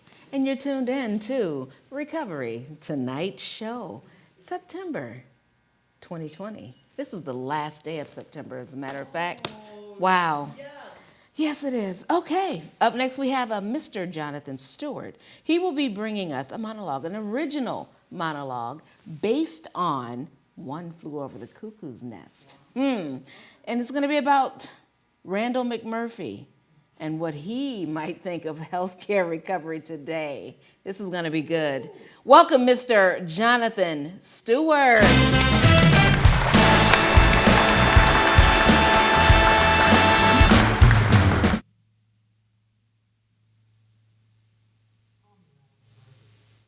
The state did in their charts. I think I'm still in the Oregon State Hospital. I'm not exactly sure. The thing is, I've been disconnected from my body for over 40 years. And, I found some things out. They made a movie about my life, based on a book about my life. I didn't read the book, haven't seen the movie. But, still, I've been disconnected from my body for over 40 years now. Ever since that whole lobotomy thing. We don't like to talk about that, but that's what happened. So, I still find myself in a very interesting purgatory. Bits thrown in from the outside world, I take them in, I think about it, and I've noticed a lot of things happening out in the outside world. Especially when it comes to us crazy folk. They don't even use that word anymore. You're not supposed to. But that's what they used to use. Anyway, the thing is that I'm sort of in the nurse's drug locker. And it's kind of lonely except for the TV they've had running for about 40 years. But if I look over the pill bottles, the Zyprexa shots, and all the groovy concoctions they're pushing on the market right now, I can see the television. And I learned quite a bit of things just looking at that television. First of all, the black and white TV, it's long gone. Been replaced with a color TV, but now it's a smart TV. Smart and TV, those things don't belong together. It's kind of like an oxymoron. No, wait, it is an oxymoron. So, anyway, I kind of missed the black and white analog TV.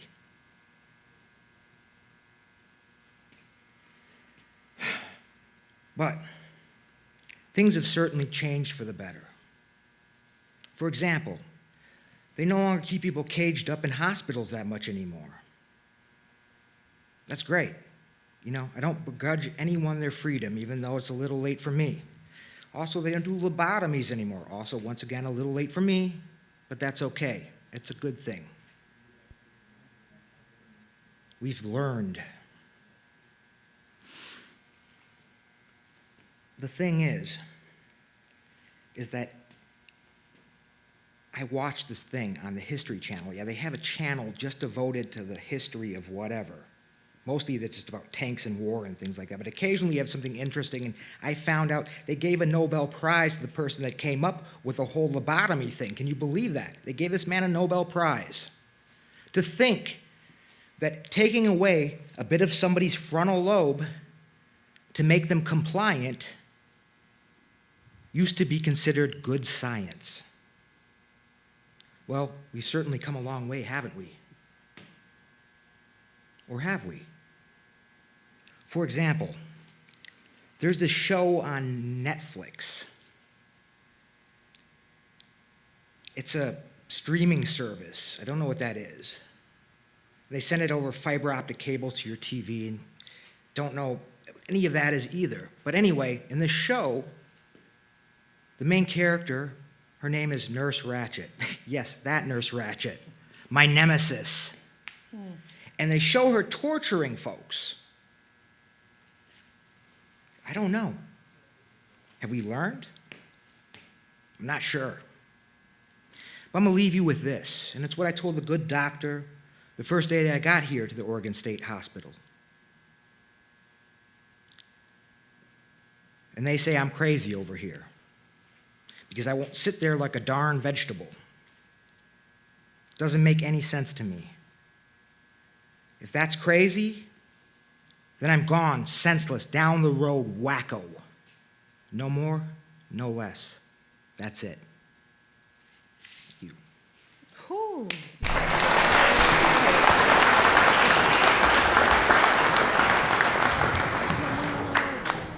Come on over and join us. Thank you so much for that Jonathan. piece.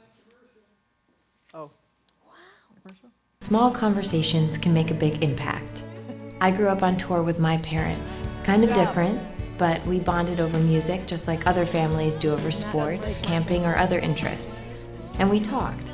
Little everyday conversations from silly to serious that built a foundation over time. Honest conversations, like when my dad shared his experiences as an alcoholic.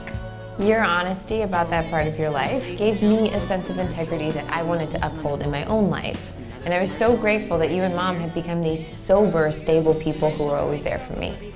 I wanted you to know from someone who's been in recovery more than 30 years now that hard work is what creates success, not alcohol or other drugs, whether it's music or anything else. I said it a lot, and I'm glad you took it to heart. Talk, they hear you. For more information about talking with your kids about underage use of alcohol and other drugs, visit underagedrinking.samhsa.gov. All right, we are back. You heard before the break Mr. Jonathan Stewart give us a monologue on his take of what patient Mcmurphy would do or would say or how he would feel about today's modern medicine and recovery. So we're going to talk to Mr. Jonathan Stewart. That was powerful. Thank you so much for sharing that with us. Yeah, thank you. What was the inspiration behind that? I saw that film when I was really young, you know, before, I was diagnosed, you know. Okay. It seemed, it was a really powerful movie, and it stuck with me.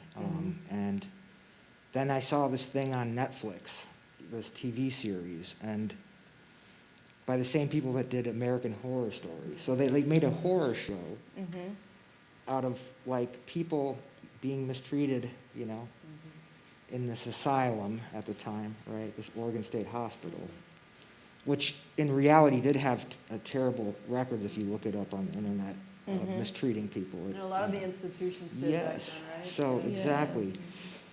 And when somebody, if they couldn't control somebody, you know, they would resort to things like frontal lobotomy. It was even worse in the 19th century if you go back with some of the procedures they did, pulling people's teeth and all of that. So to me, it was just important to show, yes, we've come a long way, but Mm-hmm. as a society, we still sort of use people, you know, with mental illness, substance use as sort of curiosities, right? As sort of, you know, and as fodder for a horror show, where she's a heroine, right, of sorts. Even though she's evil, you know, she's still, you know, the heroine of the piece. Yeah. So it was important to me to, I don't know, just, I felt like I had to say something. It was Well, really I creative. appreciate Have you done spoken word before? I mean, is this something that you do, or? Yeah, I like acting. So Okay, it was very well, like Angela said, it was very powerful, and it really conveyed the message and the feeling. So, thank you. Indeed. So you work at Recovery Institute, and you shared your piece with us. And let's talk about that a little bit. What is your role? What do you do there at Recovery Institute? peer support and a recovery coach. I'm certified peer support. I've still got to do the recovery coach certification. I've been there for a year and a half. I facilitate groups. I work with the courts, OWI and Men's Drug Court. Okay. I do one-on-one peer support at the moment over the phone because of COVID. And I love my job. I used to be a social worker, and this is way better. Yeah. You know, I love social workers, don't get me wrong. It's just, I love just being there for people, talking to them. And it's kind of like what I was born to do, I think. So I'm just glad that it took me 45 years, but that's where I'm at. And that's okay. 45 years, and what you're doing now is great. You said you loved it, and we're out of time, but thank you so very much for sharing so much, and that was powerful. Yeah. Now I have to go dig it up and watch it again. Yeah. Indeed. Thank you so much. Mr. Jonathan Stewart, everybody.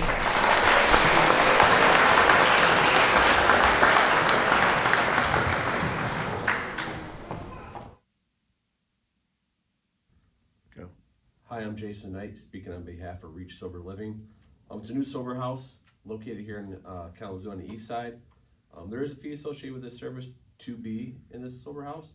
And if you in this program lasts up to a year, it's a nonprofit sober living home here in Kalamazoo, serving men ages 21 to 35. It's an interim step to the path to recovery, and just give these individuals a stronger foundation of recovery to be successful in the recovery. If you have any more questions as far as how to register, how to apply, please reach out to 269-808-7881. Are you addicted to drugs?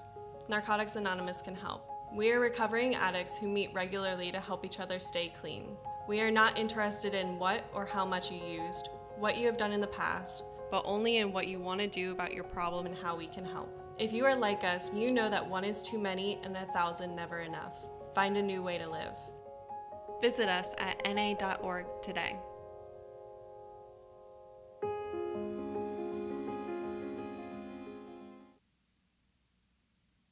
Back.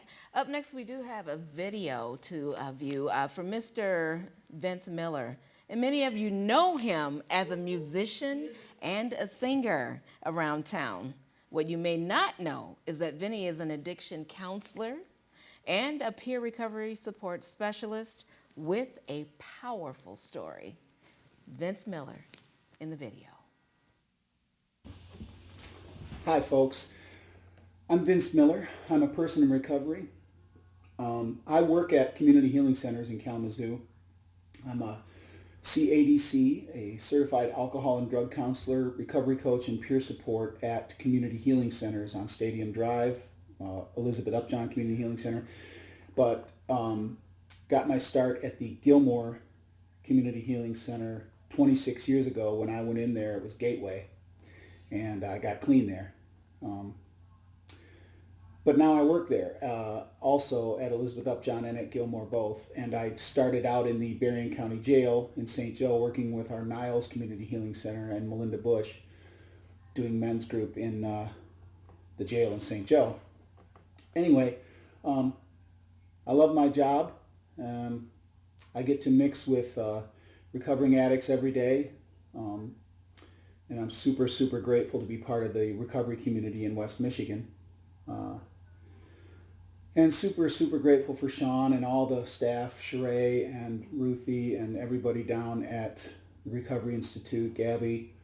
And thanks to Dom and everybody who's putting this thing together this year. This has been a very odd year, so I appreciate everybody pulling together and getting this done. I'll do a song for you that's been important to me and many others in recovery. Music has been a real part of my recovery. Music is medicine to me, and people respond real well to it. I do a lot of interactive music groups at the Gilmore Community Healing Center and the Outpatient Center.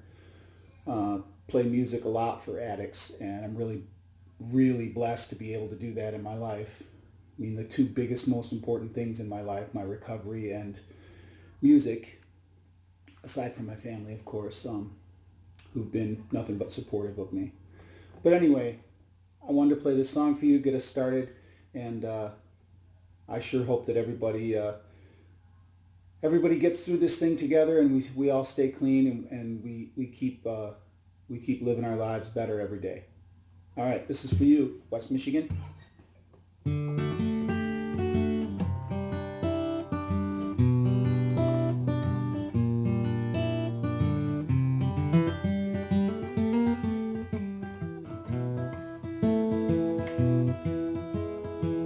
I caught you knocking at my cellar door.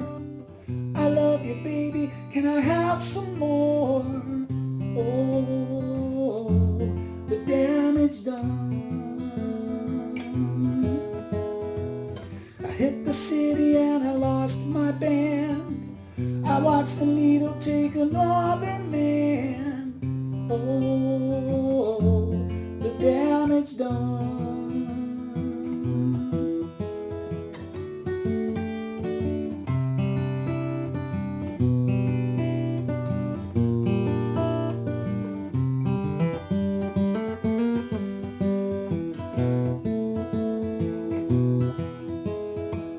I sing this song because I love the man. I know that some of you don't understand.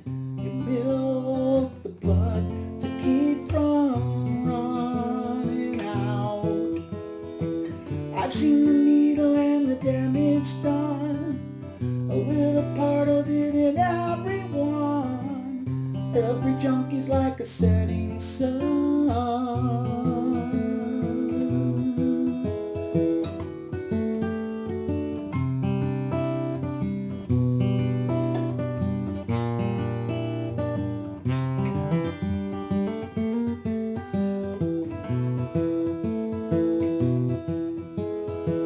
I seen the needle and the damage done. A little part of it in everyone. Every junkie's like a setting sun.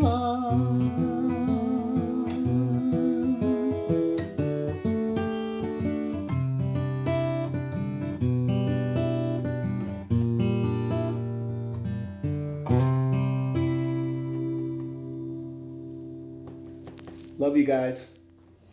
Get another day. All right, and here's Vince Miller one more time with Can't Always Get What You Want.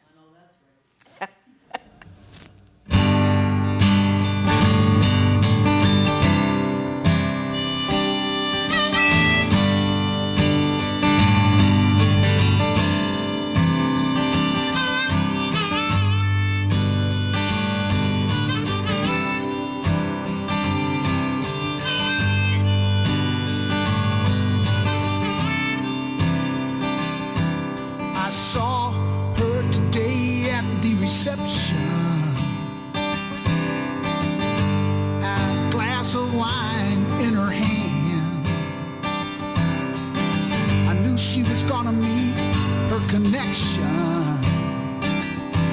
At her feet was a footloose man. Can't always get what you want.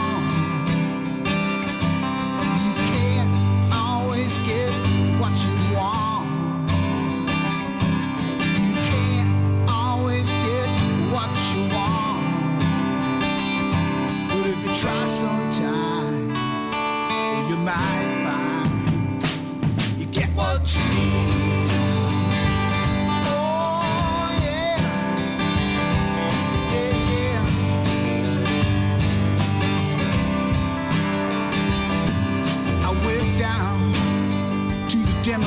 frustration,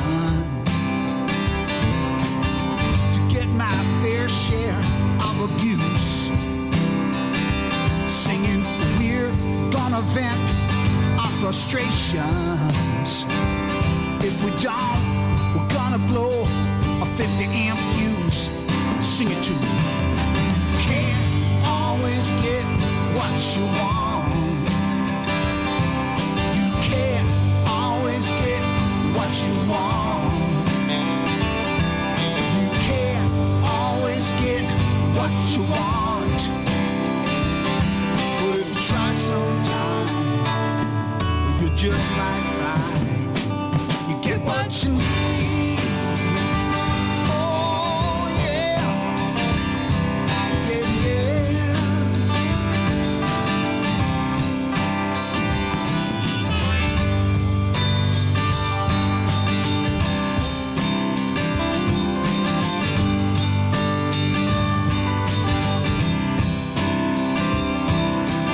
I went down to the Chelsea drugstore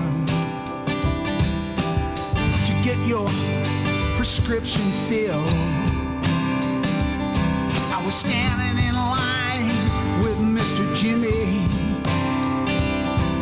Man, did he look pretty ill.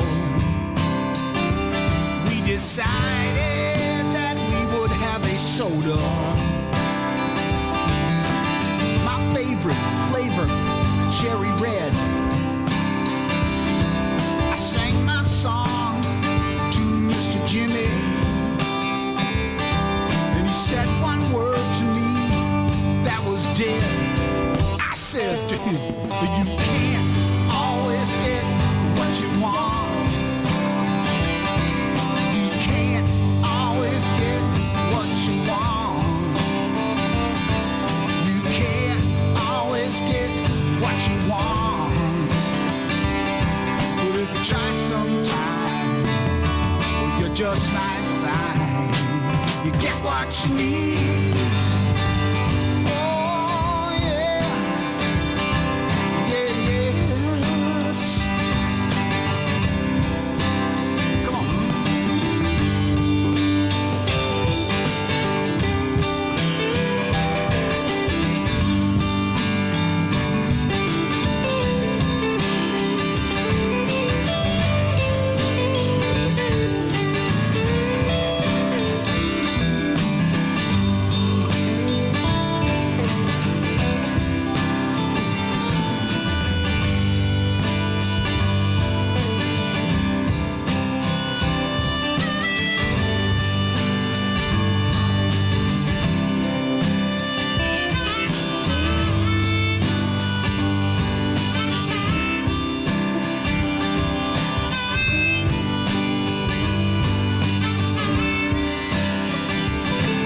I saw her today at the reception,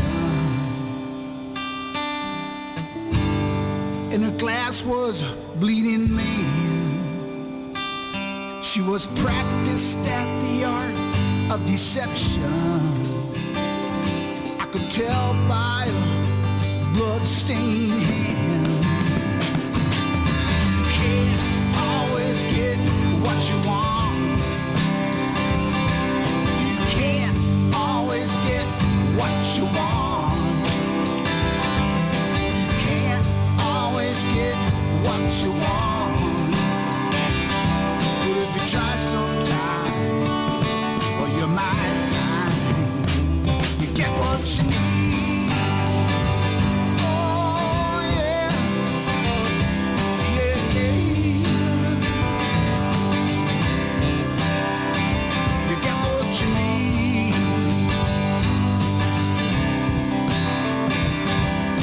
Yes, yeah.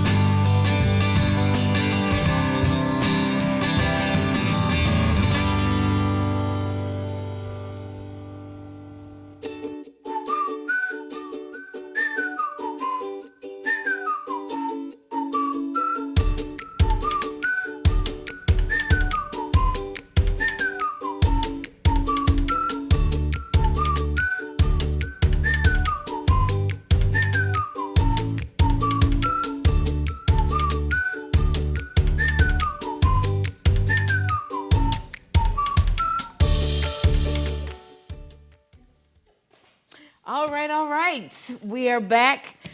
This was the first recovery Knocked it out of the park. Tonight show. Right. Yes, it was wonderful. Thank you so much. I'd like to thank our wonderful guest, that's you. And recovery is everyone happening. else. Recovery is It's happening. present tense in Kalamazoo. All over Kalamazoo, surrounding recovery is areas. happening. Yeah. So again, want to thank everyone for tuning in, for watching. Thank you once again to all of our sponsors, Recovery Institute of Southwest Michigan, Ask Family Services, Integrated Services of Kalamazoo, COPE Network, and SWMBH, the Southwest Michigan Behavioral Health Program.